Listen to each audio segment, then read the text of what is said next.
Buenos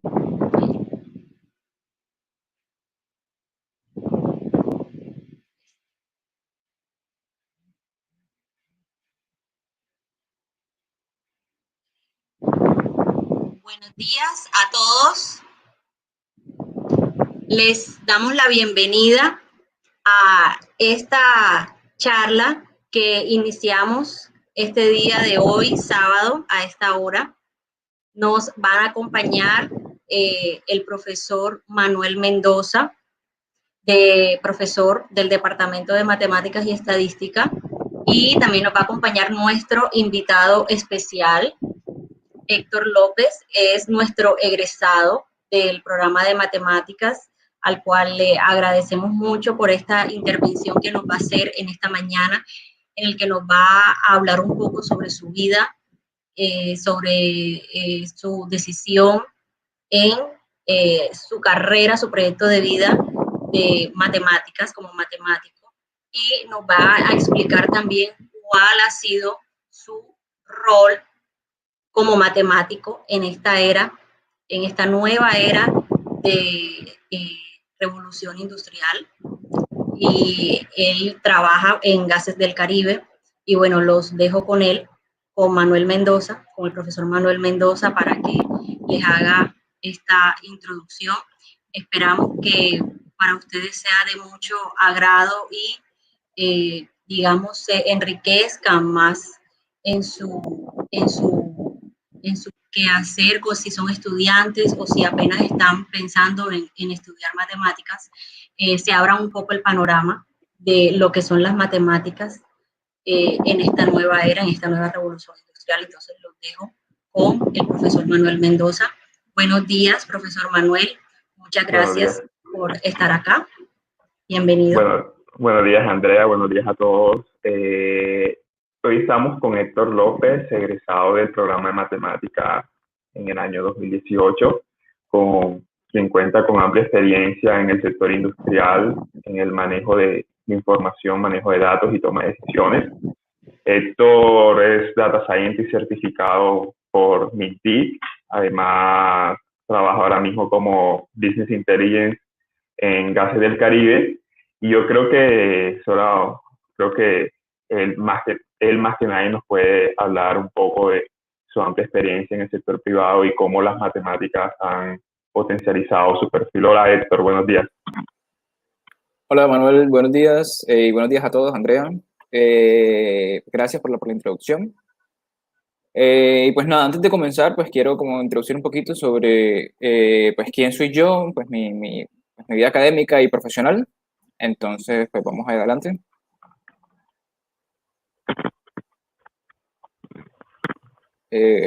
Un segundito mientras pongo la presentación. Aquí está. Bueno, académicamente, pues yo estoy operado en la Universidad del Norte. Hice un énfasis en economía. Eso fue desde el 2014 hasta el 2018. Pues adicionalmente, mientras tanto estaba en el colegio como en la universidad, participé en múltiples competencias nacionales e internacionales de matemáticas, programación, que pues siento que ayudaron mucho como a la hora de decidir qué estudiar y pues me sirvieron bastante, me han servido bastante para mi desempeño profesional. Pues profesionalmente he trabajado en la Universidad de Nariño como coordinador regional de las Olimpiadas Colombianas de Matemáticas. Mi trabajo consistía en básicamente hacer toda como la gestión de las competencias, entrenar a los estudiantes, organizar la logística. Si se fijan, esto comencé a hacerlo apenas pues, terminé el colegio, es decir, una particularidad de la UAN y de las Olimpiadas en general es que siempre pues, a los estudiantes que recién terminan el colegio les ofrece como la oportunidad pues, de impartir los conocimientos adquiridos a las nuevas generaciones. Entonces, pues eso es pues, muy positivo para mí. Pues después de eso, después terminé mi pregrado, me fui a Medellín, trabajé como Data Scientist en una empresa llamada Mad Decision. Pues esta era una startup, o bueno, es una startup, es una empresa pequeña, y ahí hacía como un poco de todo. Ahí aprendí muchísimo, tuve muchos buenos compañeros, un buen jefe, fue una buena experiencia. Y bueno, y finalmente, pues ahora mismo me desempeño como BI Developer en Gases del Caribe, desde noviembre de 2019, desde diciembre de 2019 hasta el día de hoy. Bueno, ahora les voy a hablar un poquito sobre el programa de matemáticas en la Universidad del Norte como tal. Y pues, ¿por qué decidí estudiar en matemáticas? Entonces, bueno, primero, pues mucha gente me pregunta o me ha preguntado sobre uno, bueno, y uno qué ve en matemáticas, uno que estudia en esa carrera, qué aprende. Entonces, bueno, pues al principio, en los primeros semestres, se ven pues los fundamentos básicos de las matemáticas, o sea, esto es aprender o reforzar los conocimientos del colegio que se debieron aprender del colegio, como son la lógica básica, geometría euclidiana. Bueno, esto no se ve como muy en profundidad, pero igual siento que es bastante importante. Y bueno, se da como una iniciación a todo el tema de las demostraciones formales en matemáticas. Esto puede ser un poquito chocante para gente que no ha tenido experiencia y no ha tenido como fundamentaciones matemáticas rigurosas en el colegio, pero a mí me parece como que sirve tanto para lo académico como para lo profesional y sí, es una buena forma como desarrollar el pensamiento lógico. Bueno, ¿qué más les puedo decir del programa? En los primeros semestres, en realidad se comparten con muchas materias del ciclo básico con ingeniería, es decir, los cálculos, cálculo 1, cálculo 2, cálculo 3, álgebra lineal. Entonces, pues el contenido para cualquiera que haya estudiado ingeniería o que esté pensándolo es muy parecido. Sin embargo, yo creo que, o algo que se podría, o bueno, que a mi criterio debería hacerse, es de plano tener unos cursos más profundos para los estudiantes de matemáticas, tipo donde se demuestre, pues trabaje más en las demostraciones pues, de los teoremas que se usan, es decir, se aprenda más a fondo pues, lo que se está estudiando en ese momento.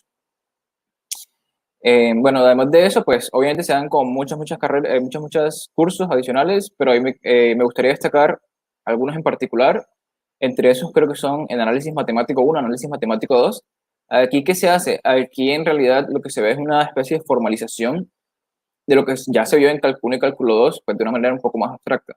Es decir, se explora el concepto de límite de derivada, no solo como en el espacio real, o sí, el espacio real, que es lo que se contempla como en los cálculos 1 y cálculo 2, sino a espacios más abstractos.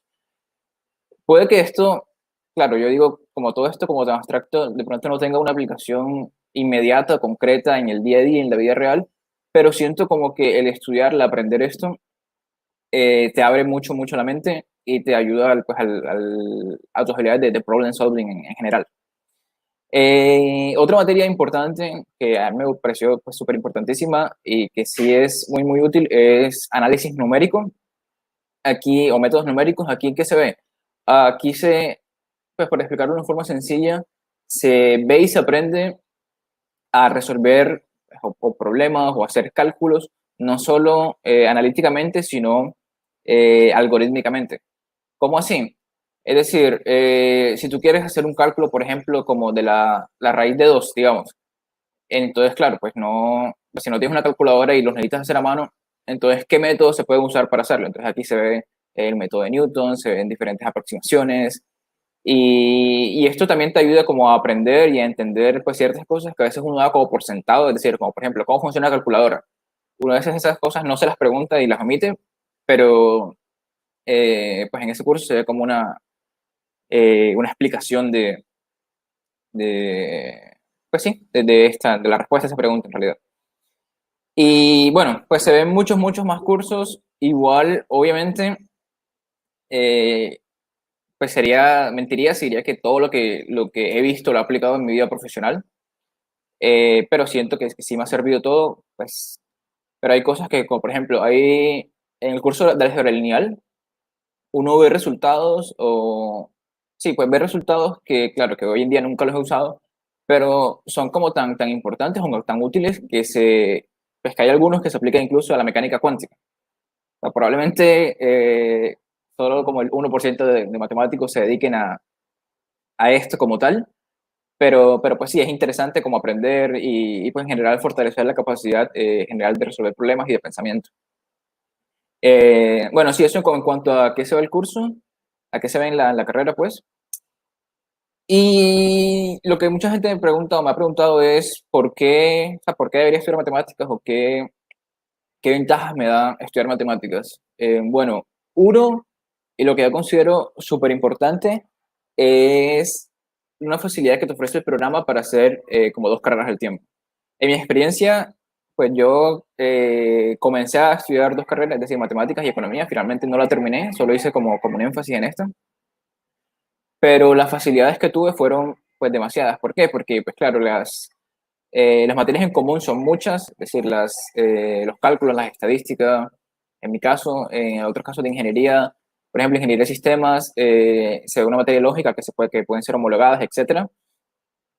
Entonces, sí, es decir, tú comienzas como tu pregrado y después, si quieres hacer la otra carrera, pues pagas los créditos adicionales que se necesiten y pues además de la carrera de por sí, que de hecho ayer estaba revisando y por eso es súper curioso, que es como una de las carreras más baratas de la universidad, cuando hoy en día creo que es una de las que más campos abre y más oportunidades laborales ofrece. Pues además de todo eso, los créditos extra, perdón, sí, exacto, los créditos extra dan como una especie como de, pues no sé si decirle promoción, pero sí no es como ingenierías, por ejemplo, que yo he visto que los créditos son pues lo que cuesta la carrera entre los números de créditos que dan, que son como 16, entonces sale un crédito carísimo, pero en matemáticas, o sea, es muy, muy sencillo hacer eso y sale bastante, bastante rentable como el aspecto económico, por así decirlo. Otra ventaja o desventaja, bueno, que puede ser una ventaja y desventaja de la carrera es que generalmente somos pocos. De hecho, conmigo entramos 9 personas, terminamos de esos 9, creo que 5 o 6, no recuerdo.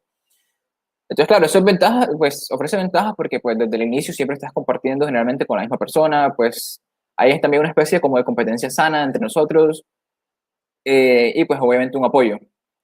Eh, de pronto también ofrece unas desventajas porque hay de pronto como, claro, como hay tan poca gente, hay como limitantes en cuanto a los cursos que se pueden ofrecer.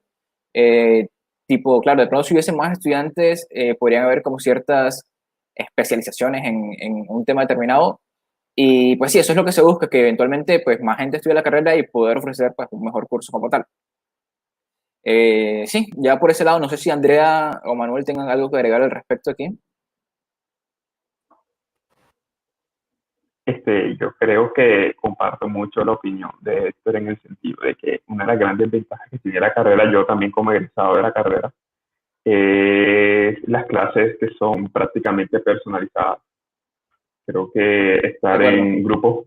en grupos pequeños es algo que potencializa realmente el aprendizaje y pues, bueno, los profesores siempre están, desde el primer semestre creo que uno siempre los ve y ellos siempre nos ven, están pendientes de uno y realmente eso potencializa mucho el aprendizaje. Sí, sí, de acuerdo. Eso no lo mencioné como tal, pero sí, el hecho claro, las clases son casi que personalizadas. Yo di cursos donde habíamos 3, 4 personas. Entonces hay como una cercanía. De hecho, hoy en día yo me mantengo como en contacto, pues casi que como amigos con algunos de, de los profesores que tuve de pregrado. Pues hablo con ellos, trabajo en proyectos con ellos. Entonces sí, ese es otro factor a resaltar.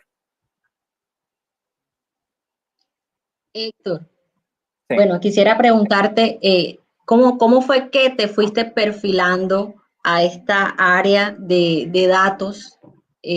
Cuéntame un poco sobre esa parte. ¿Cómo fuiste visualizando que por ahí era tu camino y que la formación en matemáticas podría ayudarte? ¿Cómo fue ese camino para ti? Bueno, en realidad, pues siendo sincero, yo cuando comencé a estudiar matemáticas, cuando decidí estudiar matemáticas, no me visualizaba o no pensaba que iba a estar haciendo lo que hago hoy en día.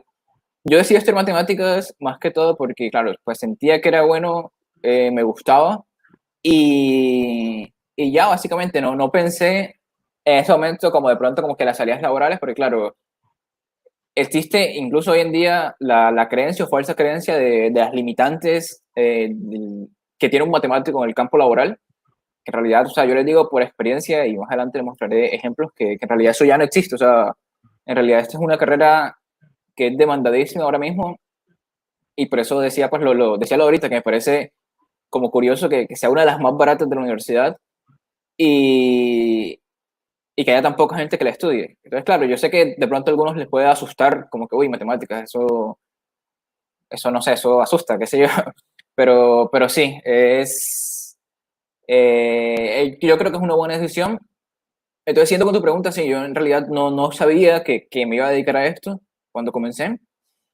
Y de hecho, pues tú eres testigo como, en primera línea de que mi primer trabajo, recuerdas que fue un correo que tú me reenviaste de una vacante que publicaron como la Sociedad Colombiana de Matemáticas de un trabajo en Medellín. Y yo apliqué en realidad sin muchas expectativas, porque pues pedían de pronto una experiencia básica de programación analítica que no tenía, pero que pues estaba confiado que con los conocimientos que había adquirido, con la aprendizaje que había tenido, pues la podía aprender en un corto plazo y pues desempeñarme bien. Entonces sí, mi carrera como tal en lo que hago hoy en día se vio ya como post-mortem, por así decirlo, o sea, después del grado. No, antes no pensé en esto, cuando comencé a estudiar no contemplaba esta posibilidad, pero sí estoy pues, en realidad feliz con lo que hago y sí, satisfecho en general.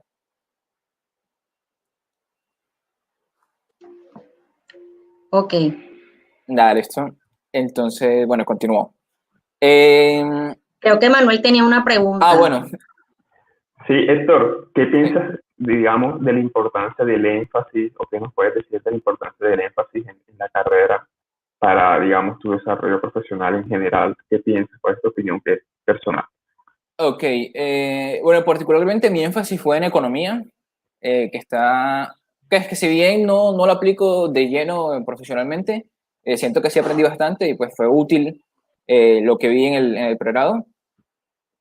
Pero a ver, si me preguntan, hoy en día, y es una recomendación que le doy a la gente en general, o a las personas que estén interesados en estudiar esto, es que si, o sea, por ejemplo, en mi caso, si yo pudiera como regresar el tiempo y escoger otra vez qué estudiar y qué énfasis hacer, volvería a escoger matemáticas, sin embargo, cambiaría el énfasis por uno más enfocado como ingeniería de sistemas, por ejemplo, o incluso ingeniería electrónica, donde se ven, o sea, básicamente donde se desarrolla una lógica de programación desde pregrado. Claro, pues se puede hacer igual, de igual forma, una vez ya estás en la vida profesional o profesionalmente, pero si ya tienes esas bases desde un pregrado, es mucho, mucho más sencillo, pues tanto conseguir trabajo como, pues, como ser bueno en lo que haces.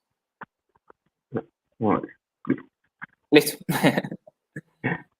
Dale, ahora sí, continúo. Eh, bueno, el título de la presentación es pues como el rol en la cuarta revolución industrial, entonces pues quisiera como contextualizar un poco acerca pues, qué fue la revolución industrial, bueno, y cuáles han sido. Entonces, bueno, la primera revolución industrial pues se situó en Inglaterra.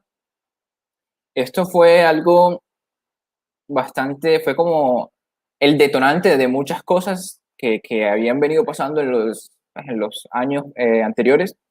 Por ejemplo, entre esos, en los aspectos políticos a resaltar está la Revolución Burguesa, que fue el final del siglo XVII. Pues, ¿qué pasó con esto? Básicamente se abolió el sistema feudal y pues, a pesar de que pues, sigue habiendo una monarquía, de hecho, Inglaterra tiene una reina ahora mismo, en realidad no tiene ese poder absoluto que tiene antes. Se conoce como monarquía parlamental, que es que, claro, pues el parlamento pues limita el poder de la reina, en este caso, pues el rey. Y entonces esto pues se desencadenó por una batalla que hubo, bueno, una batalla, sí, como una batalla política que hubo como entre catolicismo y protestantismo, bueno, que pues, tuvo otras connotaciones ahí políticas y consecuencias políticas, pero sí, finalmente, o sea, el rol de esto, la importancia de esto es que justo después de haber pasado toda esa etapa, se dio en Inglaterra una época de estabilidad política, sí, en general en todo el país. Entonces esto favoreció a que se diera pues esta revolución. Adicionalmente, pues Inglaterra lógicamente cuenta con unas ventajas geográficas, es decir, las salidas al mar, tiene una gran flota naval por la misma razón. Adicionalmente, pues para ese entonces tenía como todo el control, sobre todo en el sur de la India, y pues eso le proporcionaba como materias primas como algodón, por ejemplo. Entonces, claro, siempre hubo como una explotación, obviamente, también, pero sí, eso pues como favoreció mucho y puso como todo a favor de que esto sucediera. Y pues lo otro importante fue todo el tema del carbón, que de hecho el principal como hito o logro de la primera revolución industrial, o por lo que se conoce, la que la gente lo recuerda, familiariza, es por la máquina a vapor. Entonces, claro, se comenzó a explotar el carbón como combustible y pues comenzó a usar la energía eléctrica y pues la máquina en vapor en general. No sé si de pronto todos sabemos cómo funciona la máquina de vapor. Yo estoy leyendo hace poquito y me pareció muy, muy bonito, por eso puse aquí como este GIF. Es algo como, hay como una especie de caldera donde uno pues pone carbón y le prende fuego, esto calienta, calienta el agua y pues cuando el agua se evapora, pues ese vapor sale a presión y eso hace que ruede este pistón y esto le da como movimiento a la manivela que hace rodar esta rueda y pues ya se está transformando la energía térmica en energía mecánica. Entonces ya una vez tienes como la ruedita dando vueltas, por así decirlo, tú puedes transformar, puedes usarlo para muchas cosas en realidad, para casi cualquier cosa, transformar esa energía en lo que necesites. Eh, Ahí tiene varias cosas como, pues de pronto no es el tema de esta charla, pero a mí me gustó mucho y me gustaría mencionarlo. Es que tipo la rueda se usa como un material pesado como para que mantenga la inercia, es decir, digamos la presión de pronto no es constante, pero como es un material pesado, él continúa dando vueltas aun cuando haya como bajas en esto. Y también si se fijan, arribita tiene eh, una especie de dispositivos que son como unas bolitas que giran. Eso también sirve como para regular la velocidad. Es decir, eso funciona como cuando gira muy rápido por la fuerza centrífuga, hace que eh, eso tiene como un pistón que se mueve y hace que libere vapor y así regula la velocidad. O sea, para decir que no vaya demasiado rápido, tipo si, exacto, para regular la velocidad en general. Entonces, sí, me parece muy, muy interesante y lo quería mencionar igual. Eh, bueno, otra cosa importante es que, claro, que hay unas fechas, pero estas fechas de pronto no son precisas o no hay como un acuerdo académico general. Pero sí, pues se concuerdan que esto fue en la segunda mitad del siglo XVIII y esta fue en la segunda mitad del siglo XIX, la segunda revolución industrial. La segunda revolución industrial se caracterizó por pues, el comienzo de la producción en serie, es decir, ya se producía muchísimo más de lo que se necesitaba como país. Eh, claro, también se dio como la primera globalización, es decir, el comercio se extendió definitivamente pues, como por primera vez y para siempre. Ahora pues ya no comerciabas como con tus vecinos más cercanos, sino pues se vio, por ejemplo, Inglaterra involucrada con China, pues Estados Unidos creo que no había aparecido aún en el mapa, o no del todo, entonces, pero bueno, igual se fue involucrando. Entonces sí, lo que se caracterizó fue inicialmente por la energía eléctrica, por el uso de químicos para, pues sí, en la industria en general, el ferrocarril como medio de transporte, y sí, la primera globalización. También hay otros inventos a destacar, fueron el teléfono, el radio, el avión, el automóvil. Pues claro, porque pues había ya avances en química y pues se comenzó a utilizar el petróleo, entonces pues, no es un secreto lo que pasó después. Em, y ya pues al final de la segunda revolución industrial pues ya se consolidó, bueno, al final no, a mediados de la segunda revolución industrial se consolidaron tanto Alemania como Estados Unidos como potencias mundiales. Y pues claro, a diferencia de la primera que tal vez se vio más solo en Estados Unidos, solo en Inglaterra, perdón, la segunda fue más global, es decir, en todo el mundo se vio impactado por esto. Y bueno, finalmente la tercera revolución industrial fue en la segunda mitad del siglo pasado, que básicamente lo que incluye fue el uso de la electrónica y la informática para promover la producción en las industrias.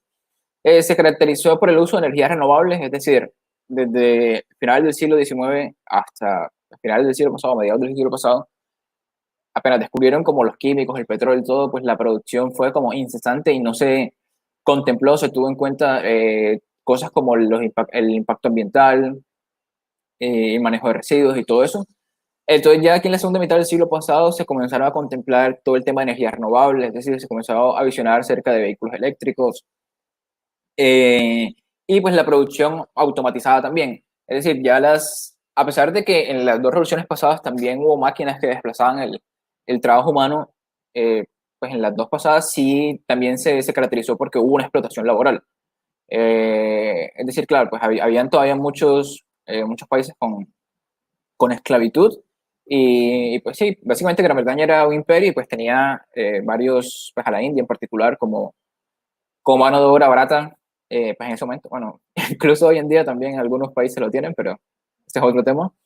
Eh, pero claro, en la tercera, ya de pronto estaban como los derechos humanos como tal, los derechos laborales más establecidos.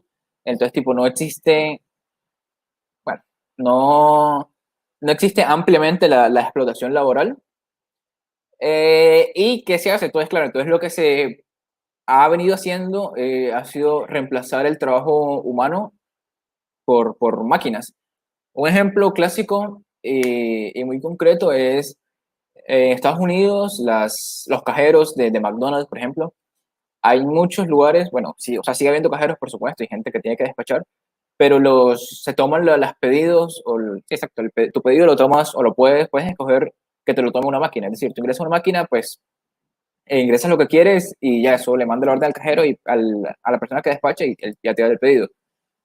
Entonces, pues eso es solo un ejemplo, pero hubo muchos casos en los que muchos procesos, claro, se hicieron más eficientes porque ahora lo hacía una máquina que no necesita descansar, que puede trabajar más tiempo, de forma más rápida, más segura, etcétera. Y entonces sí hubo un desplazo de la mano de obra humana. Bueno, eh, bueno, otra cosa a destacar es que, claro, en la práctica en realidad se conoce como primera revolución industrial, segunda, tercera y cuarta, pero no sé, a mí no me parece como llamarlo así, sino como serían como etapas. Es decir, yo creo que pues la revolución industrial todavía estamos teniendo impactos de la primera revolución industrial hoy en día, entonces yo diría como que la segunda etapa de la revolución. Es decir, como primera etapa, segunda etapa, tercera etapa, y pues ahora estamos en la cuarta etapa, que es lo que voy a hablar a continuación. Em, bueno, perdón, ¿qué, qué trajo consigo la cuarta revolución industrial? ¿O qué ha venido trayendo? Porque en teoría es algo que estamos viviendo hoy en día. Y bueno, tiene que ver todo lo relacionado con la transformación digital. Esto es inteligencia artificial, data science, big data, IoT, cloud computing, virtual reality y blockchain. Bueno, voy a explicar como un poquito de cada uno, en qué consisten y pues por qué son importantes. Inteligencia artificial, por ejemplo, un ejemplo concreto son sistemas de recomendación o selección. eh, Cuando tú vas a comprar, digamos, en una plataforma de e-commerce, dígase Rappi, Mercado Libre, Amazon, pues creo que todos hemos notado que nosotros comenzamos a buscar de algún tema en particular o algún producto en específico y la página por sí misma nos comienza a recomendar o a sugerir otros productos que tal vez nosotros no hayamos buscado, pero se alinean o son parecidos a lo que ya hemos hecho. Entonces, esto es lo que, pues, un ejemplo particular de inteligencia artificial.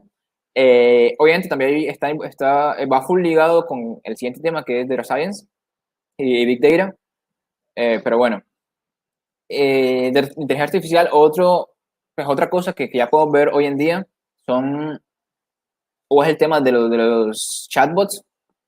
¿Y qué es esto? Es decir, es como el reemplazo del tradicional, tú llenar un formato web para hacer como un requerimiento, sino como que puedas sentirlo más, como más personal, es decir, tú hablas, a pesar de que sabes que es como una máquina, pues tú le hablas y él te va como pidiendo los datos como uno a uno dependiendo de lo que tú digas. Y entonces la parte de inteligencia artificial aquí es que tú no se construye, digamos, como un algoritmo en el sentido de que para cada uno de los mensajes yo tengo una respuesta dada, o sea, es decir, no contemplo todas las posibilidades de mensajes que se puedan decir, sino que yo uso algo que se llama NLP, que se llama, pues, son las siglas de Natural Language Processing, y lo que se hace es, básicamente, yo interpreto o entreno el modelo, por así decirlo, con expresiones que me dicen las personas y pues hay un humano que le dice al principio del modelo como qué quiso decir esa persona.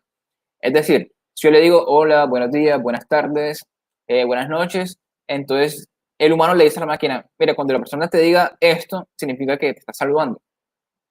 Entonces, ¿qué hace la máquina? La máquina pues entiende esto y pues mediante algoritmos, sí, como de inteligencia artificial, para la redundancia, te dice, te puede como concluir que cuando una persona te salude, ya sea de una forma no exacta a la que fue dicha o con la que fue entrenada, es decir, puede decir como hola sin H o puede decir hola con muchas A, pues a pesar de que tú no le des como todos esos escenarios posibles, el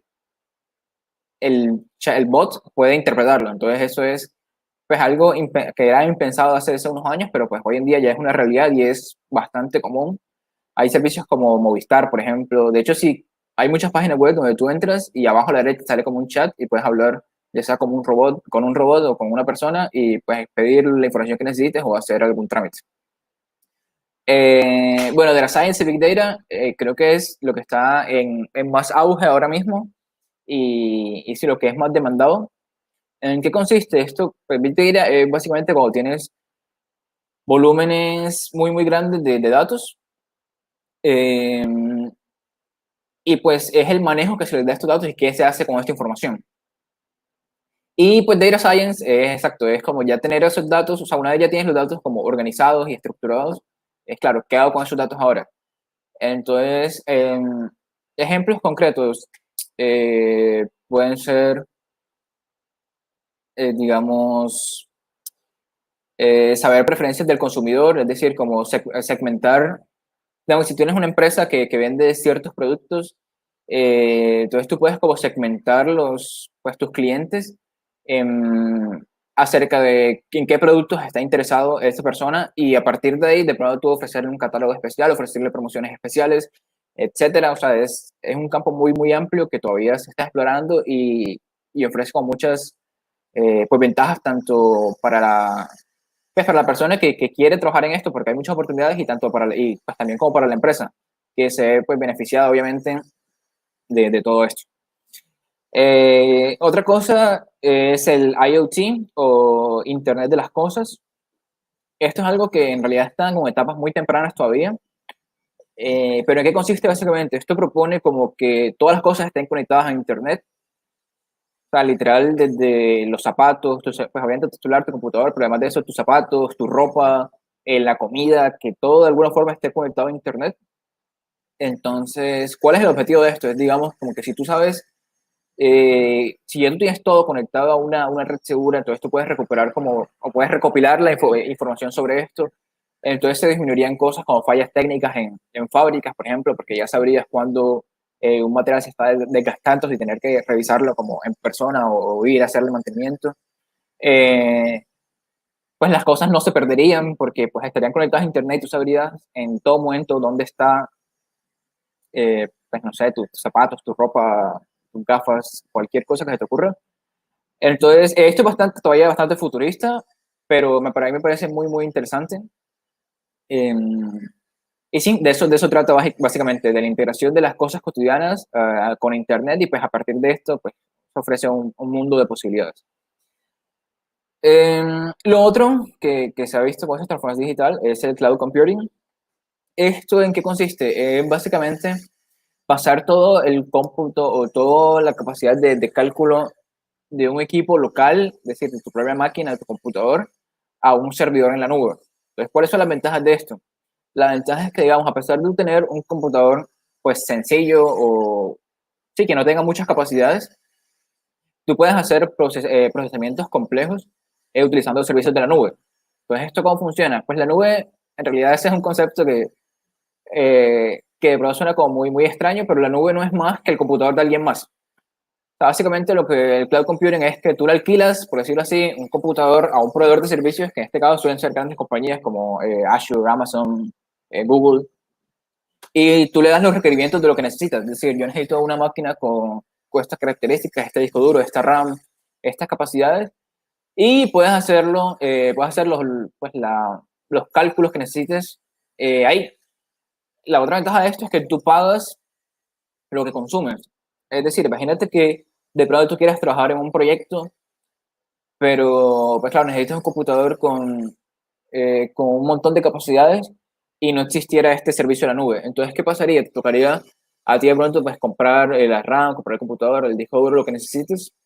E imagínate que después resulta que no, que al final el proyecto no, pues no sucedió o bueno, ya no quieres seguir en eso. Entonces, claro, quedas entre comillas encartado con todo lo que compraste. Pero la ventaja del cloud es que tú compras solo el servicio por el momento que necesitas. Es decir, si va a ser algo de prueba o experimental, yo puedo decir, bueno, simplemente voy a comprar una máquina virtual que tenga características, hago las pruebas Y si ya eventualmente pues se necesita algo on-premise, es decir, algo tuyo propio, pues ya lo comprarás o sí, o lo usarás. Y si no, pues ya simplemente dices, no, ya no quiero más y pues sí, así de sencillo, no continúas más. Entonces sí, es súper ventajoso y es ampliamente usado hoy en día. Eh, bueno, algo más es la realidad virtual. Hoy en día se ve más que todo en videojuegos, entretenimiento, películas. Pues, por ejemplo, no, pues, creo que todos hemos conocido pues como la especie de gafas que hay ahora en el PS4, bueno, el PS5, espero también. Y sí, básicamente te sumergen en una realidad virtual. De esto no hay mucho que decir, pero sí es algo muy interesante. No conozco mucho al respecto, pero sí me pareció importante destacar. Y la otra tecnología que creo que también está súper en auge, todavía también está en fases experimentales, pero tiene bastante potencial, es el blockchain. Esto es la tecnología que se usa para las criptomonedas, es decir, para el Bitcoin, por ejemplo, fue la que con lo que nació pues, con esta idea, este concepto en el fondo. Y en términos sencillos, ¿en qué consiste? Consiste en que tú vas a tener, es decir, ¿en qué caso se podría usar? Digamos, en un sistema donde tú hayas muchas transacciones y tú quieres estar seguro de la confiabilidad de dichas transacciones. Entonces, ¿qué se hace? Hace que hay muchas personas que, es decir, que pertenecen o que hacen estas transacciones, entonces cada persona va a tener como en su propia computadora, en su propia máquina, la información acerca de todas las transacciones que se han hecho en todo momento. Entonces, es decir, es una descentralización de la información. Entonces, ¿qué pasaría? Pues básicamente no habrían, o sería muy difícil hacer un fraude. ¿Por qué? Porque tú para hacer un fraude, ahora mismo, digamos, tú pues solo, entre comillas, tendrías que hackear un sistema, es decir, pues un banco le hackean la cuenta y pues mueven el dinero y pues ya lo hicieron. No, de pronto no queda como esa evidencia expuesta a todo el mundo. En cambio aquí, por ejemplo, sí, toda transacción queda pues guardada para pues en los computadores de todo el mundo y cada uno sabe eh, pues qué transacción hizo la otra persona o el otro pues miembro de la plataforma. Y pues sí, esto básicamente ofrece mucha seguridad. Entonces, lógicamente, o sea, cabe resaltar que todo esto es, si bien es público, pero pues obviamente es anónimo, es decir, no va a estar tu nombre y tu cédula, sino simplemente va a haber, pues vas a tener como un identificador, es decir, la persona con identificador tanto hizo esta transacción y en teoría eso es, o sea, no se puede rastrear. Pues obviamente eso también ofrece como unas ventajas como delincuenciales, es decir, lo que se usa ahora mismo, hoy en día que son como estafas o tipo que te hacen como un secuestro de tu información y te piden lo que te piden para liberarlo son bitcoins. ¿Por qué? Porque esta transacción, a pesar de que pues, todo el mundo queda registrado que hubo esa transacción, nadie sabe a quién se le hiciste. Entonces la persona pues queda impune básicamente. Entonces eso también se usa, por ejemplo, para apuestas ilegales. Es decir, en Estados Unidos hay como cierto tipo de apuestas que pues no están permitidas pues, legalmente. Entonces la gente que hace pues se va y compra bitcoins o en general otra criptomoneda y hacen las apuestas en esta moneda. Entonces obviamente le devuelve el valor en eso y pues sí, no queda rastro de que hiciste eso. Entonces bueno, estas son como una de las, podría decirse, desventajas, que sí que al no haber como algo centralizado es muy difícil controlar qué se hace en particular con estas criptomonedas. Bueno, ahora les voy a hablar, pues ahí hablé un poquito bastante técnico, ahora voy a hablar más en la práctica de que en realidad qué hace un matemático. Pues yo digo que hay parecer hay como cuatro áreas principales, entonces vamos a ir una por una. La primera y la más tradicional es la de la academia de investigación, que de hecho hoy en día es la que la mayoría de gente aún cree que es lo que hacemos todos los matemáticos, que básicamente como que, bueno, termino de pronto mi pregrado, eh, luego hago una maestría, hago un postdoctorado y comienzo a trabajar en un problema súper abstracto que de pronto pues puede que no sirva para nada y ya, eso es lo que voy a hacer y después voy a dar clases en una universidad. Pues si bien esto no está mal y obviamente es útil para el avance de la ciencia, bueno, de hecho algo importante de las matemáticas y algo que a mí me parece muy hermoso es que hay resultados o hay sí, básicamente resultados que se obtienen, pero en realidad no son útiles en la práctica hasta mucho, mucho tiempo después. Como si fuera un resultado del siglo XV, bueno, de cualquier tema, y que de pronto en su momento fue algo totalmente abstracto que no servía para nada, pero un par de siglos más tarde se dio cuenta que tiene una aplicación en la física, por ejemplo. Entonces es algo muy bonito que tú puedes estar trabajando en un problema que de pronto, eh, pues sí, no te diga nada en la práctica o en la vida real no significa nada, pero sí, eventualmente podrá ser algo súper, súper útil. Bueno, quería mencionar eso. Pero entonces, bueno, eso es como una de las posibilidades que tiene un matemático, es decir, pues eso es la decisión de cada uno de lo que le guste. Y para mí en particular, sí me agrada, o me agrada al principio esta idea.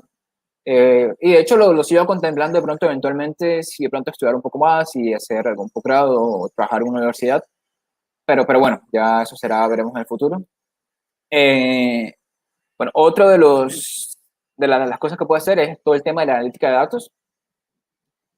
Eh, Aquí, ¿qué se hace básicamente? ¿Aquí en qué puede trabajar? Pues puede trabajar como un analista de negocios, es decir, ayudar como a la empresa a pues, analizar datos, ya sea por estadística descriptiva, pues simplemente, es decir, sacar medias, pues lo más básico desde ahí, e incluso ya tomar decisiones más complejas, pues, de pronto como un rol ya más de como un data scientist, que lo que hace es, pues, a partir de los datos, eh, llegar a respuestas mediante métodos estadísticos y a partir de ahí tomar decisiones. Entonces, estas decisiones pues fueron como ejemplos que mencioné anteriormente. Lo que hago, bueno, otra cosa que se puede hacer es lo que se conoce como data engineer o data engineering, que es todo el proceso de ingeniería de datos. ¿Qué hace un data engineer en realidad? Es que, claro, tú inicialmente tú los datos, tú no los tienes limpios, por así decirlo. Tú tienes que, antes de hacer cualquier análisis o modelamiento con los datos, tú tienes que pues disponerlos para eso. Entonces, ¿qué hay que hacerse en esas etapas? Es decir, como centralizar los datos, porque, por ejemplo, tú puedes tener datos viniendo desde diversas fuentes, entonces centralizarlos todos en una sola fuente y pues hacerle como una limpieza, es decir, puedan haber registros duplicados, registros malos, registros sin valores, etcétera. Entonces, todo ese proceso lo suele hacer un data engineer para que después el data scientist haga toda la parte de modelamiento como tal. Eh, en realidad esos roles, aunque pues son bastante independientes, se necesitan mucho el uno al otro y generalmente depende de la labor, pues uno puede hacer el trabajo del otro. Es decir, el data engineer cuando de pronto el análisis que tiene que hacer no es muy complejo, puede hacer, o sea, sin tener los conocimientos matemáticos sólidos, puede hacer pues los análisis que se necesiten. Y el data scientist también, si la obtención de datos es relativamente sencilla y no requiere mucho preprocesado, entonces él también puede hacer esa parte. Pues son como profesiones complementarias, pero sí, un poco distintas. Bueno, ya en correlación analítica de datos, eso es todo. Otra cosa interesante que he visto mucho últimamente es en todo lo que tiene que ver con su consultoría. Las grandes consultoras del mundo hoy en día están solicitando mucho a matemáticos. Entonces uno diría, bueno, ¿por qué? Pero pues si un matemático no tiene idea de negocios.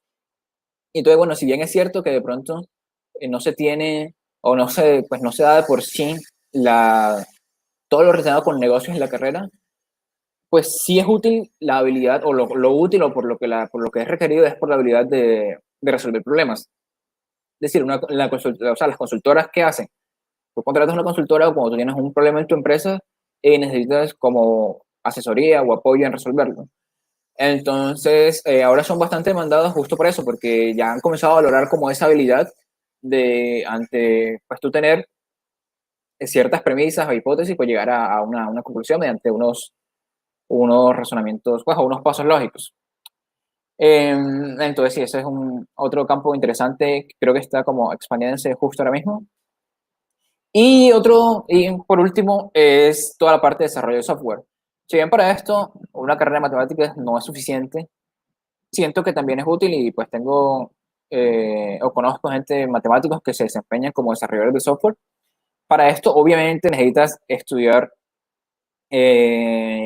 pues aprender más cosas en general. Bueno, bueno, para todos necesitas obviamente aprender más cosas, pero creo que esta parte de desarrollo de software es la que está un poquito más lejos de lo que se ve en la carrera como tal, porque pues sí tienes que aprender muchísimas más cosas. Y sí, básicamente. Aquí me gustaría que de pronto Manuel, bueno, él es matemático, hizo una maestría en matemáticas y también se desempeña como data scientist. Entonces, como que nos comente un poco como acerca de eso, cómo fue todo ese tema, esa transición, por así decirlo, las tecnologías que de pronto usó o ha usado, etcétera. Bien, quiero resaltar ahí el tema del énfasis también, porque yo sí hice el énfasis en sistemas, ¿ya? Okay. Entonces yo cuando salí de la universidad sí salí con unas muy buenas bases de programación, porque el núcleo principal de sistemas que tenemos nosotros en la carrera de matemáticas es realmente muy bueno. Entonces, yo cuando me voy a hacer la maestría era muy aplicada en temas de computación. Entonces, ahí comencé, fue, digamos, mi primer gran acercamiento con programación para análisis de datos y, digamos, toma de decisiones. Entonces, ahí es cuando yo trabajo con un software estadístico que se llama R, que es extremadamente popular en la academia e incluso en la industria ha tomado mucha relevancia. Y cuando ya inicio con todo el tema de Machine Learning y Python digamos, y Data Science, me involucro en Python. Entonces, yo también resalto mucho, digamos, la formación de la carrera, digamos, como la estructura que te plantea o que te forma a la hora de resolver problemas, porque es que programar no es algo muy diferente a lo que nosotros hacemos a lo largo de la carrera con demostraciones. Realmente, cuando nosotros hacemos una demostración, queremos resolver un problema con una serie de pasos y herramientas que se tienen. Yo lo veo muy similar a la hora de programar. Programar es yo quiero resolver un problema con una serie de herramientas que ya tengo predefinidas. Entonces, esa transición en la programación creo que fue de mucha ayuda en la carrera y en el manejo de los programas también es muy importante. Y hablando de los programas, Héctor, ¿cuáles consideras tú que son, digamos, los más importantes en esta era digital y revolución 4.0? Bueno, esa es una pregunta que me han hecho bastantes veces, sobre todo, por ejemplo, de pronto personas que están estudiando matemáticas o de pronto personas que estudian otra cosa pero quieren involucrarse en este mundo. Y yo les digo que, claro, hay muchísimas tecnologías, uno no puede saberlas todas y que la respuesta está pues es un depende, como todo. Depende de lo que quieras hacer. Tipo, si te quieres enfocar más como a la parte de analítica de datos o estadística descriptiva, o sea, como más un rol de business analyst que es, entre comillas, más sencillo, que no tienes que saber tantas tecnologías, pues es indispensable un conocimiento sólido de Excel, Power BI o Tableau, que son herramientas de visualización, también es muy útil. Y pues yo sí recomiendo, sobre todo para todos en general, Python como lenguaje de programación. ¿Por qué? Porque es, entre comillas, sencillo, o sea, es amigable pues con el usuario. Eh, y sí, eso en cuanto, pues, obviamente, como te digo, depende de qué quieras hacer, pero también, por ejemplo, si quieres dedicarte ya más a la parte del engineer, de pronto trabajar con bases de datos, hay muchísimas bases de datos estructuradas, no estructuradas. Entonces, sí, aprender siempre es bueno saber como un poco de todo. Si de pronto quieres ya saber como más de data science, saber cómo Spark para procesado en paralelo, Kafka para streaming, o sea, son muchísimas las herramientas y todo depende de lo que quieras hacer. Entonces, es básicamente, sí, dependiendo de cómo te veas en un futuro, de qué quieres hacer, pues como enfocarte en eso. Y sí, entonces también es importante, o sea, que creo que es importante resaltar que, claro, esto no es una receta mágica y no es algo de un día para otro, es decir, estas son cosas que toman tiempo, que si nunca has trabajado en esto es difícil, y sí hay que dedicarle pues tiempo como todo, pero me parece pues la recompensa es bastante buena. Bueno, y ahora voy a hablarles un poco de, pues, de mi experiencia personal, o sea, de qué hago hoy en día. Entonces, bueno, recientemente yo tomé un curso avanzado de ciencia de datos, se llama Data Science for All. De hecho, eh, hay una convocatoria abierta, le invito a, pues, a estudiantes o gente interesada en este tema a inscribirse. ¿En qué consiste este curso? Es básicamente donde es un curso patrocinado por Mintic, donde pues te enseñan todo de lo muy básico de ciencia y datos hasta temas más avanzados, pero sí puede participar cualquier persona, o sea, tiene que escribir y pues pasar unas pruebas, pero cualquiera puede hacerlo, solo tiene que ser colombiano. Y siento que fue muy útil porque aprendí bastantes cosas, conocí, de hecho ahí conocí a Manuel, ahí conocí a varios otros compañeros que aún que hoy en día pues, mantengo contacto con ellos y es como un buen ambiente, o sea, hay como sí, mantengo como el buen ecosistema, por así decirlo, los buenos contactos con toda esa gente, entonces es súper, súper interesante. Eh, bueno, adicional de eso, quisiera como mencionar un proyecto en el que estoy justo participando ahora mismo. Aquí estoy involucrado con varios profesores, con varios académicos de tanto la Universidad del Norte como universidades de otros países, que es el proyecto de RT Colombia. Creo que por ahí le vamos a poner el link para que lo busquen. ¿En qué consiste esto? Pues de pronto ahorita lo miro en más detalle, pero el RT básicamente es la estimación del número básico de reproducción temporal pues, para una epidemia, en este caso particular es para el COVID-19 en Colombia, que en términos más sencillos, ¿qué consiste? Consiste en estimar, dado tú tienes un número de personas infectadas, cuántas personas infectarán los que están infectados en un periodo de tiempo. O sea, y el periodo de tiempo se considera el tiempo donde la persona pues, puede infectar. Es decir, bueno, si hay una persona X infectada con COVID y tiene síntomas durante, digamos, 8 días, es calcular o estimar por cada persona a cuánto voy a contagiar.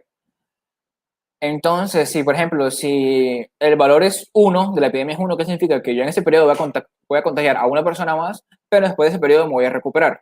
Es decir, si el RT es 1, significa que el número de infectados va a ser constante. Entonces, lógicamente, si el RT es mayor que 1, digamos, el RT es 1.2, obviamente no va a infectar a 0.2 personas, pero pues se entiende la idea. Significa que la epidemia en el largo plazo pues va a aumentar. Y si el RT es menor que 1, va a disminuir. Obviamente lo que se busca es que el RT sea menor que 1 y pues para llegar a esto es lo que se recurre a políticas de aislamiento.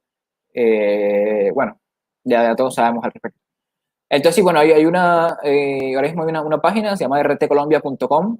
Ahí he venido pues, trabajando con los distintos colegas y siento que hemos hecho como con un buen aporte.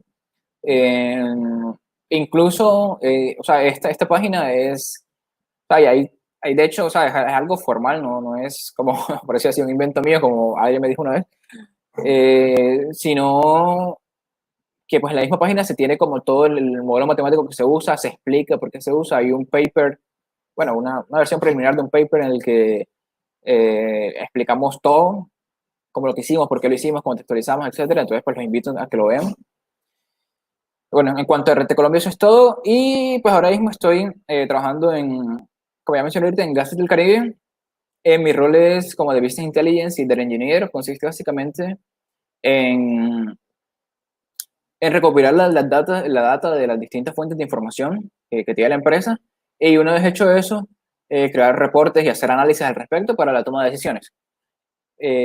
Aquí llevo un poco más, bueno, mentira, como, sí, un poco más de año y medio y me parece, o sea, me ha parecido como una buena oportunidad, he aprendido bastante, he conocido muy buenas personas y sí, básicamente. Bueno, ahora ya para terminar, quisiera como decir que, claro, que unos dirán como que, bueno, pues nos está diciendo como todo esto, pero él de casualidad es que está haciendo eso. Entonces, como que para mostrarles que no es casualidad, eh, pues aquí tengo como varios ejemplos de tanto ex compañeros de universidad como personas que han trabajado conmigo, que todos son matemáticos. Entonces, aquí él es Sebastián Garrido, él es matemático, ingeniero de sistemas, él trabaja conmigo ahora mismo en Gases del Caribe. Ella es Carolina Salcedo, es matemática, ingeniera de sistemas. Garrido tiene como el mismo rol, básicamente. Carolina trabaja como Quantitative Analyst, me dijo. Pues es una empresa que transa en, así que hace como transacciones en bolsa. Entonces ella es como, pues se encarga como de tanto la parte como de modelos, como de la parte del software como tal, o sea, es decir, como automatizar las transacciones. Él es Henry Mejía, él se graduó un año antes que yo de matemáticas también, trabajó conmigo un tiempo. Él trabaja como data scientist en una empresa que se llama Payvalida, que es básicamente, es parecido como a PC, es decir, es para hacer como transacciones, pues sí, básicamente para hacer pagos virtuales. Y bueno, sí, aquí otros más ejemplos. Él es Alberto Acevedo, trabaja conmigo en Viajes del Caribe, también tiene el mismo rol que yo. Él es John Henao. John, de hecho, tiene una historia particular en el sentido de que él cuando terminó el pregrado comenzó a trabajar en un colegio como profesor de matemáticas y duró ahí un tiempo considerable, creo que 2, 3 años. Sin embargo, John siempre fue como bastante como curioso y pues dispuesto como a aprender. Entonces, mientras trabajaba ahí también como, pues, como por su cuenta, por aparte, aprendía cosas, hacía cursos y ahora mismo está trabajando como data engineer en una empresa que se llama Genius Sports en Medellín. Eh, y pues le está yendo, pues le va bastante bien, a pesar de, como te digo, o sea, es como un ejemplo de que se puede dar esa transición entre lo académico y lo profesional. No tiene que ser inmediato apenas tú terminas el pregrado, sino puede darse eventualmente. Bueno, él el que está aquí es Santiago Morales, él trabaja conmigo, él de hecho es recién egresado de matemáticas, creo que se graduó hace nada, hace como un par de meses, pero ya lleva como 6 meses, un poco más trabajando, bueno, entera, como el de noviembre, diciembre, trabajando con nosotros. Él también está en mi misma posición, pues o sea, tenemos el mismo rol. Él, al siguiente, creo que no lo estoy seleccionando, Santiago, bueno, John, Santiago, Juan José Mujica.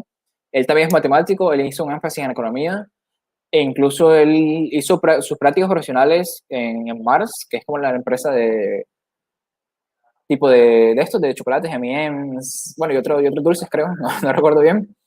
Pero sí, él hizo sus prácticas profesionales allá y aún hoy en día sigue trabajando allá en Bogotá. Él, como digo, estudió conmigo el pregrado. Y por último, Giancarlo Orozco, él también terminó el pregrado conmigo y ahora está haciendo una maestría en México. Y adicionalmente también se está trabajando como en esa parte pues de data science. Él creo que está comenzando, está como en su primer trabajo, creo, lleva unos meses trabajando, pero pues incluso un ejemplo de cómo, pues a pesar de tanto estudiar una maestría o estar de pronto enfocado a un ambiente, a un camino más académico, también se puede trabajar como todo tema en este tema de los datos. Eh, bueno, ya. Y para concluir, pues aquí le dejo un meme que me hizo mucha gracia. Eh, y sí, tengo pues, la idea es que ahora como que pues recibir como preguntas que tengan al respecto, algunas dudas, sí, lo que quieran y gracias.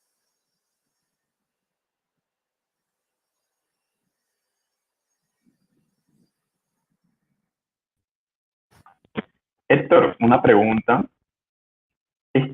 ¿Cuáles consideras, bueno, soy consciente de la importancia que es el proyecto de RT Colombia, y que incluso es ampliamente usado y que tiene un gran número de visitas diarias de consultas?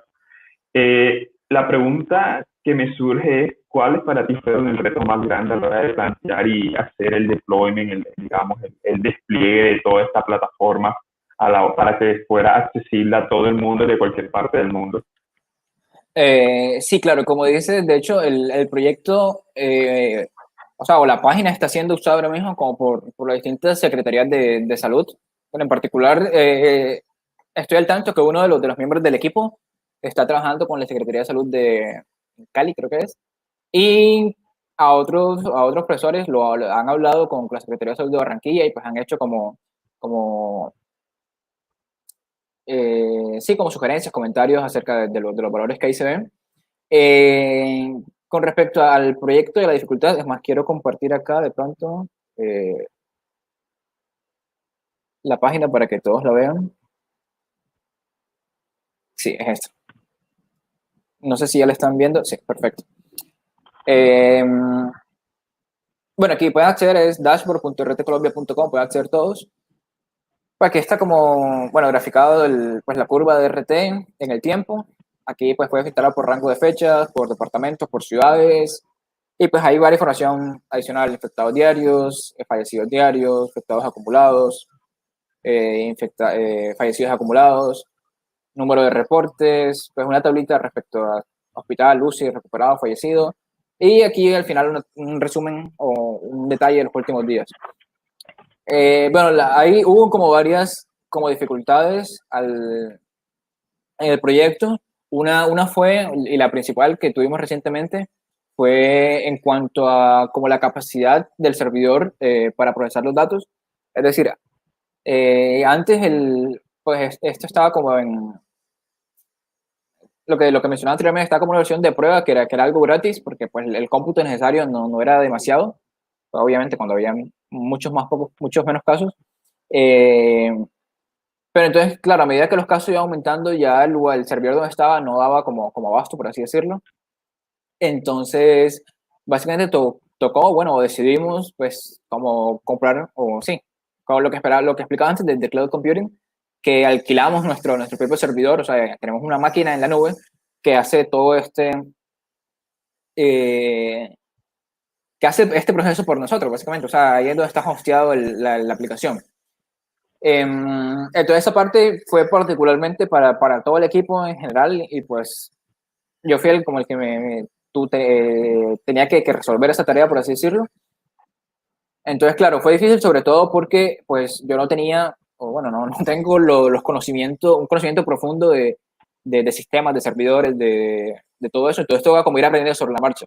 Entonces, lógicamente, pues siempre viene bien ayudas, ayudas externas o preguntarle a alguien que sepa, pedir ayuda, leer. Entonces, bueno, pues hacer todo eso y sí, para tener esto listo. Entonces, por eso he recalcado ahorita la importancia o la utilidad de pronto, además del background de matemáticas, tener un conocimiento en sí, general, al menos de sistemas también. Claro. Bueno, quisiera como interactuar un poquito con esto también, como para que la gente vea lo que se puede hacer, digamos, a ver desde marzo. Entonces aquí pues, vemos el comportamiento de la curva desde marzo y vamos a coger, digamos, Atlantic, bueno, Barranquilla. ¿Qué realidad dice departamento? Entonces dirían, bueno, ¿por qué Barranquilla sale por departamento? Porque la información pues la recopilamos de la base de datos oficial del Instituto Nacional de Salud y ellos tratan todos los distritos especiales, ya dígase Bogotá, Cartagena, Santa Marta, como departamentos. Igual si buscas aquí por ciudad también está Barranquilla, pero bueno. Bueno, aquí es el comportamiento de RT. Al principio, pues obviamente sale muy disparado porque habían pocos datos, entonces pues habían con muchos contagios en un solo día, entonces lógicamente este número va muy alto, pero pues ven que después se va estabilizando. Entonces se fija que, por ejemplo, aquí el 25 de marzo fue cuando se declaró la primera cuarentena y obviamente en esos días el RT bajó un montón porque pues había menos contagios. Pues a medida que se fueron flexibilizando las cuarentenas y decretándose otras, pues vemos cómo ha ido cambiando. Bueno, y aquí abajo vemos, pues sí, como en general, como las gráficas que mencioné ahorita y el comportamiento que han tenido. Entonces deciden que toma la forma esa de campana famosa que creo que todos hemos visto. Algo que hay que tener en cuenta y que no deberían como... o sea, que debe haber cuidado para interpretar los datos, es como esta notación que dice aquí, que en promedio, bueno, la media de retraso en el reporte es de 11 días. ¿Qué significa esto? Que si una persona se infecta hoy 25, no va, o sea, en promedio, bueno, la media es que no se ha reportado ante los entes, en este caso el Instituto Nacional de Salud, sino hasta 11 días después. Entonces eso hace que, claro, que los últimos 11 días aparezcan muchos menos casos de los que en realidad hay. lo que está aquí en salmón, en naranja, es como una estimación que nosotros hacemos, pues con respecto a los datos, obviamente. Pero sí, pero no hay que decir como que ya la curva está bajando, que suelen como decirlo muy alegremente, cuando para eso ya habría que hacer un análisis como más serio y más profundo Muy bien. del tema. Entonces, tenemos Sí. unas preguntas en el chat. Por ejemplo, Mario pregunta sobre dónde aprendiste todo relacionado a la visualización de datos. La verdad, fue en parte en primer trabajo, en parte por iniciativa propia. ¿Por qué? Porque, sinceramente, cuando yo comencé mi primer trabajo no tenía con mucha experiencia en todo este tema de visualización y programación en general. Entonces, pues ahí aprendí un poco, pero claro, por eso nunca es suficiente por sí solo. Siempre es indispensable trabajar tipo en proyectos propios, en proyectos personales. Es decir, en este caso, por ejemplo, el RT, o sea, todo el gráfico que está aquí, bueno, la hice en colaboración con mis otros colegas, pero muchas de los que está ahí, en realidad, yo antes de hacer esto, o sea, hace 4 meses que comenzamos esto más o menos, no sabía, o sea, no estaba seguro cómo se hacía. De pronto tenía como los fundamentos, pero sí, exactamente, no sabía cómo se hacía. Entonces es como trabajar, es experimentar, pues ya tienes los datos, entonces por tu cuenta ir a hacer tus propias gráficas, hacer tus propios análisis de lo que sea. Es decir, hoy en día hay muchas páginas, por ejemplo, Kaggle, que es una página muy famosa, tiene como conjunto de datos, eh, o sea, de acceso público. Segundo. Y, o sea, de todo estilo. Por ejemplo, el otro día estaba viendo que había uno como de superhéroes. Entonces, digamos, si te gustan los superhéroes, entonces de pronto graficar eh, tipo cuántos superhéroes hay de cada tipo, con cada poder, cuántos son por género, por color, por lo que sea. Y entonces eso es algo que de pronto, o sea, la idea es buscar algo que tú encuentres interesante y practicar con eso. En Internet hay infinitos cursos gratis y accesibles para todo el mundo donde puedes ver eso.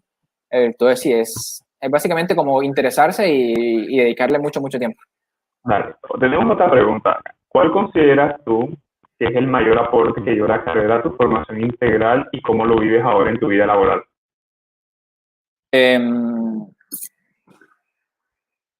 Claro, obviamente los conocimientos, o sea, sinceramente, la mayoría de conocimientos, como dije anteriormente, de pronto no son totalmente aplicables a mi día a día, pero sí la habilidad de problem solving en general, resolver problemas.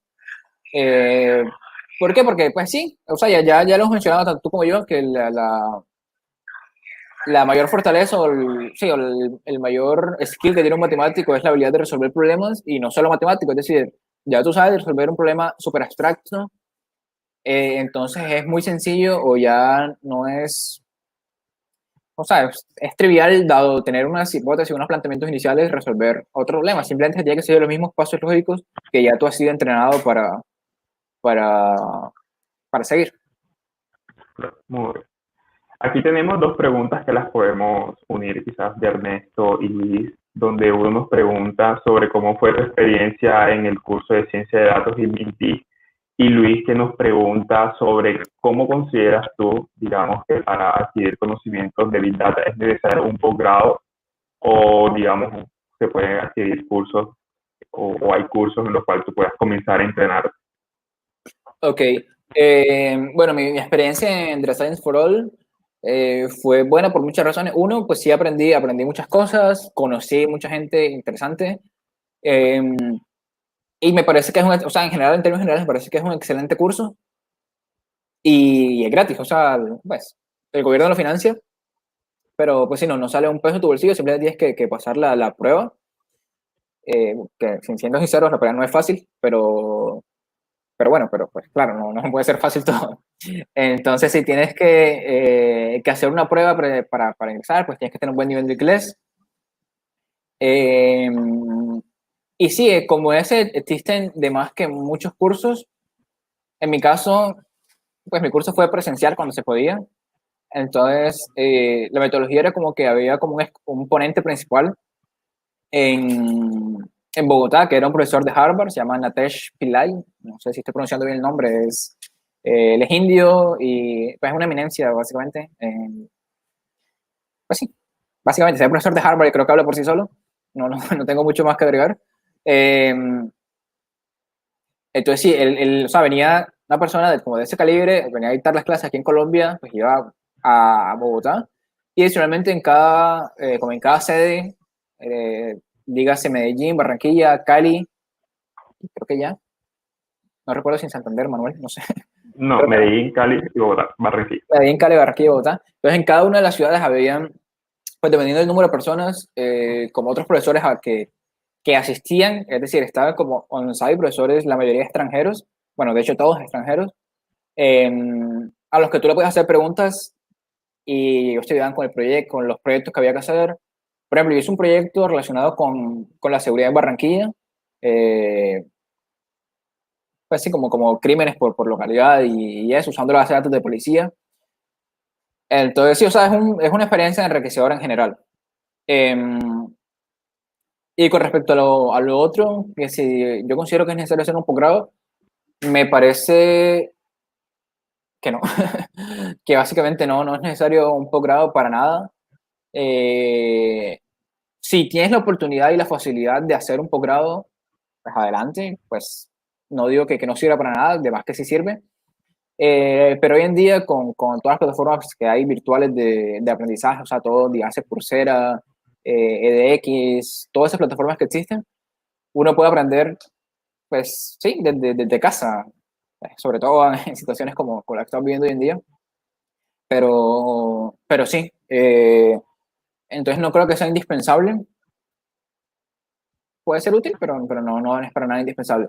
De hecho, algo que me gustaría tocar, que fue algo que estuve discutiendo con un colega de la universidad, es que, y esto va sobre todo para los estudiantes de Uninorte o gente que piensa estudiar en Uninorte, es que ahora mismo hay en proceso, o sea, tengo entendido que está en proceso como la aprobación de la carrera de ciencia de datos en la universidad, que es una carrera pues muchísimo más enfocada pues, a todos los temas que hemos tocado, también del departamento de matemáticas.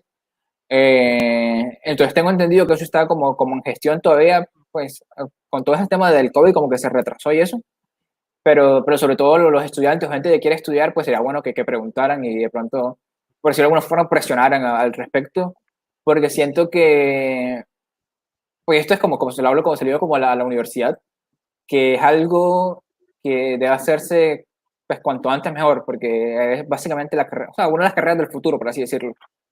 Sí, porque ya hay varias universidades, o sea, hay varios posgrados al respecto y estoy al tanto de que otras universidades han comenzado a abrir pregrado en ciencia de datos. Entonces sí, me parece importante que como institución la Universidad del Norte se preocupe por esto. Muy bien, Héctor. Acá tenemos una pregunta de Karen Pava. ¿Cuáles crees que son las barreras para la transformación digital? Y partiendo de eso, ¿cómo crees que tu carrera puede ayudar a sobrepasarla? Pues las barreras. Pues la principal barrera es, creo yo, y en lo que estamos quedados, bueno, en lo que podríamos estar quedados con respecto a otros países, es el acceso a la información en general. Es decir, lógicamente en Colombia pues el colombiano promedio, el estudiante promedio no tiene el mismo acceso a la educación que lo tienen en un país más desarrollado. Entonces sí, creo que eso es una barrera clara que tenemos como colombianos y es de hecho por eso lo que el MINTIC está haciendo como estos cursos para de pronto tratar de subsanar eso de alguna forma. Igual todavía queda mucho trabajo por delante. Con respecto a mi carrera como tal, me parece que pues nosotros matemáticos, sobre todo aquellos que nos dediquemos o que nos querramos dedicar a la docencia o a la academia en general, jugamos un rol importante a la hora de desarrollar el pensamiento crítico en los estudiantes. Es decir, pues yo siempre he sido como partidario o defensor de que la matemática, sobre todo en el colegio, puede enseñarse muchísimo mejor, puede dejar de... Sí, porque claro, la mayoría de razones por las que los estudiantes de pronto le cogen como fastidio o son reacios a las matemáticas es uno porque pues, no lo entienden que esto se puede explicar por de pronto falencias en el, o sea, pues digamos muchos estudiantes en un salón de clase o el profesor de pronto no maneja los domina los temas bien. Bueno, puede haber muchos factores, pero en todo esto, ¿qué hace? Hace que algunos estudiantes simplemente entiendan la matemática como aprenderse unas fórmulas y ya, y aprenderse por un examen y sí, y a pesar de que incluso hay estudiantes, entre comillas, buenos, bueno, estudiantes buenos o que les va bien en matemáticas, no, no dominan muchos conceptos bien que de pronto se dan cuenta ya después en la universidad. ¿Y eso por qué? O sea, eso no es culpa del estudiante, eso es la forma en que se enseña. Entonces digo que nuestra carrera o todos los que estudiamos matemáticas y nos deseamos dedicar eventualmente a la docencia o algún momento lo hagamos, debemos ser conscientes de esto, tratar de incentivar más al estudiante a pues, desarrollar un pensamiento crítico, a entender matemáticas no solo como una fórmula, sino como todo un proceso. Y sí, a interesarse, a quererlas, que son muy bonitas. Sin duda alguna de eso, ¿cierto? Héctor, ¿tú crees que, digamos, estamos en un muy buen... ¿Cómo crees tú cuál es la relevancia que ha tomado el rol del matemático en la actual pandemia que estamos viviendo? Bueno, yo creo que independientemente de la pandemia, y de hecho algo que me gustaría mencionar también, es que yo me considero, entre comillas, con suerte, en el sentido de que justo la finalización de mi pregrado terminó o sea, coincidió con el boom tecnológico que hay ahora mismo, o con el boom de, pues sí, todo ese tema de los datos, etcétera. Entonces, ahora mismo hay una sobredemanda de matemáticos que sí, no hay abasto, porque en realidad en Colombia no se gradúan tantos matemáticos como los que se necesitarían, bueno, con los que son requeridos. Entonces, claro, y esta particular pandemia, pues además de eso, claro, es importante para la industria en general, también siento que, como es el caso de los profesores que han estado trabajando conmigo, es importante dominar y conocer esos modelos matemáticos para, para ayudar a manejar esta pandemia. Es decir, obviamente hay un trabajo bueno, hay como una cosa a tener en cuenta y es algo que se criticó mucho, sobre todo al inicio de la pandemia, es que hubo muchos data scientists o personas que trabajan en este tema que quisieron comenzar a trabajar en modelos para predecir pues esto, la pandemia, los infectados y eso, la mortalidad, entre otras cosas. Pero pues hicieron esto sin tener, digamos, un conocimiento, unas bases epidemiológicas, y lo que hacían era, pues básicamente decir mentiras, o sea, los datos tenían sentido, pero tú no puedes manejar igual todo tipo de datos. Es decir, para esto hay que tener un poco más de prudencia, sobre todo porque imagina si nosotros sacamos algo que diga que van a haber millones de muertos en la próxima semana, pues la gente se altera. Hay que tener con mucha prudencia y estar seguro de lo que se hace y obviamente pues en toda la academia consultar con expertos, con académicos, con epidemiólogos en este caso, en mi caso. Pero sí, creo que el rol del matemático es importante, tan así que, como les decía anteriormente, tengo pues, profesores que están trabajando conmigo en el proyecto, han sido consultados por distintas secretarías de salud. De hecho, nuestro aplicativo de RT Colombia salió en el Heraldo hace como al principio de la pandemia. Pues lo citaban y decían como información que decía al respecto. Pero sí, así como tenemos como esa, de pronto, la gente confía en los matemáticos en general. Bueno, obviamente entre más, pues en este caso yo confía ya en personas expertas que como han sido mis colegas, que han sido pues profesores de la Universidad del Norte con doctorado, etcétera. Obviamente se requiere como un nivel para eso. Pero también tenemos una responsabilidad muy grande y es de no ser irresponsables y tratar como por solo hacer algo, decir cualquier barbaridad sin tener como un conocimiento, una base sólida. Muy bien, Héctor. No sé si están más preguntas, los invitamos a dejar sus preguntas para Héctor en los comentarios. Héctor, entonces podríamos decir que realmente el trabajo del matemático también, podría decir yo, y por lo que tú nos has comentado, te ha formado también para estar en la capacidad de aprender por tu cuenta, de un trabajo de aprendizaje autónomo bastante elaborado, como lo has manifestado ahora en el proyecto de RT Colombia, que no conoces muchos temas, pero quizás la formación de las matemáticas contribuyó a tu poder asumir esos retos con quizás mayor soltura o, digamos, con más responsabilidad? ¿Qué puedes decir acerca de, digamos, el autoaprendizaje o cómo los hábitos de estudio de la matemática influyeron en tu trabajo actual? Sí, claro, eso también es importante. Y exacto, yo cuando comencé a trabajar con esto, obviamente, pues no quería pues, hacer el ridículo y decir cualquier cosa. Entonces me tocaba como contextualizar, es decir, me tocaba leer papers académicos, me tocaba leer papers epidemiológicos, entender qué es el RT, entender pues distintos conceptos que de pronto, pues, bueno, que claramente no sabía de antes porque sí, pues no los había visto en ningún lado. Pero de pronto sí, creo que sí, que el haber estudiado matemáticas me ayudó un montón a la hora de enfrentarme a estos retos. Es decir, da un paper ahí que está en un lenguaje de pronto muy académico o muy formal. Entonces ya haber tenido la experiencia de trabajar con eso antes, pues leerlo y entenderlo con relativa facilidad, teniendo en cuenta que es un tema que no conocía de antes. Entonces sí, me parece que también es importante en ese sentido. Andrea. Sí. Bueno, si ya no hay más preguntas de los invitados acá, de Manuel y de los que están mirando este video, pues entonces ya vamos cerrando. Y bueno, quiero darle un agradecimientísimo súper especial y le mando un abrazo gigante así en la distancia a Héctor por haber aceptado esta invitación. De verdad que explicó muy bien pues lo que queremos expresar desde la universidad, de todo el rol y toda la importancia que está teniendo el matemático y todo el auge que está teniendo el matemático, sobre todo el matemático uninorteño que está teniendo pues en esta nueva revolución industrial, tal como él lo explicó. Entonces, Héctor, muchísimas gracias. Muchas gracias también por haber compartido a mis otros hijitos de matemáticas que también están por allí, Juan José, Henry, John Henao, Carolina. Me ha gustado mucho verlos en esas fotos ahí todos aplicaditos en sus espacios de trabajo.